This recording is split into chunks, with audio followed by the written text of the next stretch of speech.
Good morning, my little goof troops. It's time to do another draw with me video. Did you know that? Is this a surprise? I don't care. Get your art supplies, get your sketchbook, get whatever you want to draw with, markers, pencils, stop making me list stuff. I don't know, what else is there? Crayons? Paint? I don't know, get in your car, come on, we gotta go. Look, if you don't hustle, we're gonna be late, and today we're going to the hot spot of the universe. You know it, you love it, your parents were married there.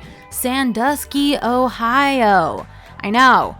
Place is amazing. Stuck by a train. Yeah, I got big sad because we got stuck by a train for like 20 minutes, but that's part of the risk you take when you go to the major city of Sandusky, Ohio.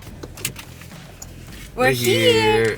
Whoa. I am easily impressed. Anyways, we made it to our coffee shop and it's really cool because it used to be an old bank, I think. I made that up. I don't know if that's real. Check out how truly magnificent this ceiling and this space is. I showed massive restraint, didn't tap this bell at all. I am 33 now, so I have matured. Before we get started, I feel like it's important you know what kind of food I'm snacking on, and I got a bagel sandwich here and I got 2 coffees because I'm honest with myself and I know that I'm gonna need 2 to start with.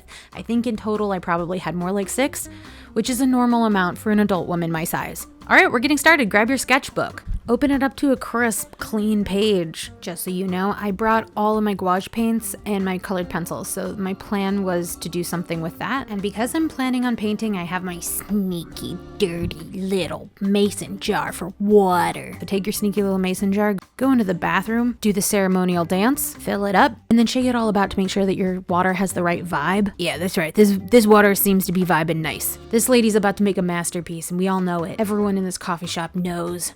So I know that I said that I was going to be painting and using colored pencils, but I'm going to sketch out my ideas first with these zebra midliners. Our plan of attack today is to use goblin, I don't know why I said that, we're going to be drawing goblins, but using references of ballet dancers that I found on Google. To start, I'm just trying to get the accurate angles of the body and not worry about proportion. Obviously the goblins are proportioned differently than real humans. Also, can we just talk about this ballet dancer's pose? That was really funny. And then this dancer's like, oh wee! I'm using the zebra midliners to lay down my initial sketches because it's a light marker and it won't show up in my final drawing super heavily. Plus it's not going to influence how the paint lays down or the colored pencils. I'm trying to pick references that are already like, ooh, that's weird, you know? It occurred to me after a couple of drawings that child ballet dancers, oh, look at this one. She is just already a baby goblin. Child ballet dancers are the perfect proportion for my goblins, and also their poses were so much more expressive and cute than the adult ballet dancers that I was looking up. And this is when my sketch practice really started to flow. Also, check out this gem that I found. I just feel like everyone's giving so much and this little girl is kind of like, and I'm also here, like lowest effort. I love her so much. Very goblin energy. Cool, so this is what my spread looks like. I've got 6 basically like skeletons in a way. I'm really feeling this at this point. Pats on the back, round of applause for me, thank you.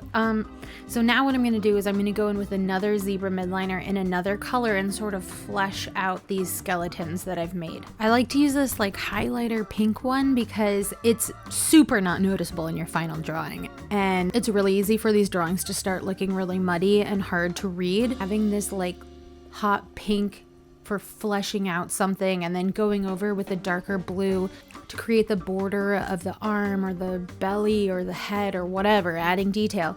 It's really helpful for the legibility of the drawing, at least for me, before I start laying down color, because all this shiz is gonna get absolutely covered by the gouache. You're not gonna see any of this. It's all about mapping out those details, baby. You can't mess up in art, because anything can be covered by gouache or acrylic. There's no way you can mess up. Worst case scenario, rip the page out, you know?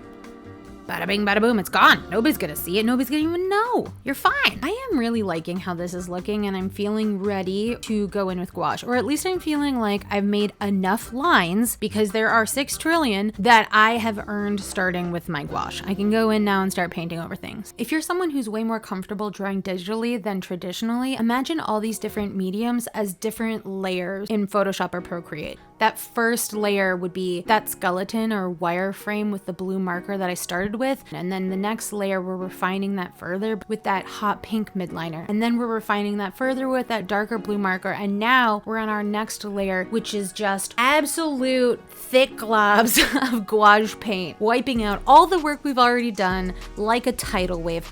But each layer has like a stacking effect. We're just not assuming that we're amazing at drawing the moment our marker hits the paper. We need a little bit of practice, and that's what all these different layers are.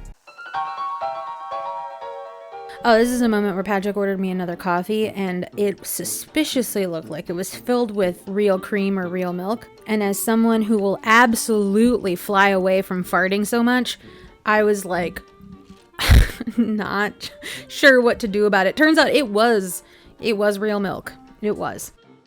I'm whipping out my colored pencils, and I am adding texture and depth and color with colored pencils rather than with paint. It's just a vibe I've been digging recently. It's simple, it's fun, it's quick, it looks cool. And for a sketchbook, that's really all we need is for it to look cool. It's just gotta look cool.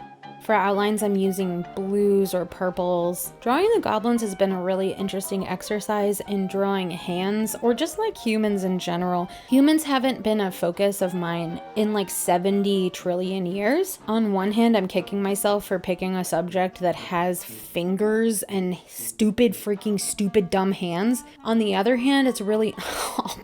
On the other hand, it's fun to challenge yourself. And something that I really feel like my work has been lacking for a very long time has been expression. So the goblins have really added a lot of characterization, a lot of expression, emotion into my drawings, which I haven't really been able to do. It's been a really satisfying way to express how I've been feeling going through my stupid appendix thing, which I'm sure everyone's sick of talking about, but not a lot happens to me, so I'm gonna talk about it, you know? I'm going to milk this for all it is worth. Plus, it's gonna cost me a lot of money, so I want to talk about it. And you gotta pay for this stupid... In case you don't know, I know I mentioned it 100 times on my socials, but my appendix burst, and I just lived with it. I didn't go to the hospital, and I developed an abscess and an infection, and I really, really screwed myself. So don't do that. If your appendix bursts, go to the freaking doctor.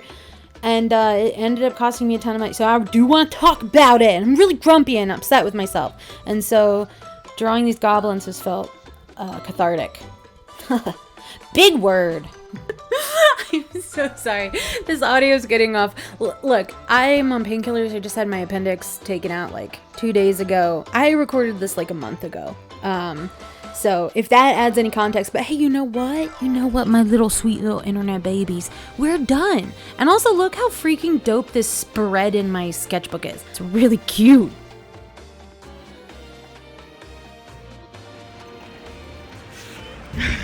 Felt like we were in there for 1,000 years. I hope that this video was interesting. I hope that this video was miserable for you. I hope that you hated this. I hope you left this video feeling offended. That you left this video with $5 less in your pocket. I hope that you take a 100-year nap. I hope you trip. Yeah, I hope you trip and fall. Just kidding. I hope you liked the video, and I'll see you guys later.